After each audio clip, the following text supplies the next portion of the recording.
সূর্য স্বাস্থ্যের উন্নতিতে গুরুত্বপূর্ণ ভূমিকা পালন করে, হাড়কে শক্তিশালী করে এবং রোগ প্রতিরোধ ক্ষমতাকে সমর্থন করে এমন অপরিহার্য ভিটামিন ডি সরবরাহ করে।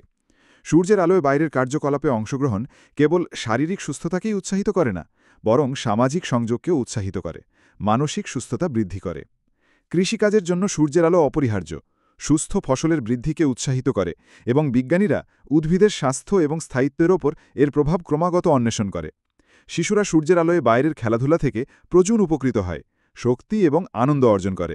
অন্যদিকে ত্বকের স্বাস্থ্য বজায় রাখার জন্য উপযুক্ত সুরক্ষার সাথে সূর্যের আলোর ভারসাম্য বজায় রাখা অত্যন্ত গুরুত্বপূর্ণ। সূর্যের আলো কেবল সুন্দর বাগানকেই লালন পালন করে না এবং বন্যপ্রাণীকে সমর্থন করে না, বরং পুষ্টিকর সমৃদ্ধ খাবারের বৃদ্ধিরও সুযোগ করে দেয়, যা আমাদের খাদ্যাভ্যাসকে উন্নত করে এবং স্বাস্থ্যকে উন্নত করে। সূর্যের আলো সকল বয়সের ব্যক্তিদের জন্য প্রশান্তি এবং সুখের অনুভূতি প্রদান করে, বাইরের সমাবেশকে উৎসাহিত করে, যা সম্প্রদায়ের বন্ধনকে সমৃদ্ধ করে এবং জীবনের মান উন্নত করে। আমাদের ঘরে সূর্যের আলো আনা কেবল উদ্ভিদের উপকারই করে না, বরং বায়ুর মানও উন্নত করে। অন্যদিকে বাইরে খাবার ভাগ করে নেওয়া সুখ এবং দৃঢ় বন্ধুত্বকে উৎসাহিত করে।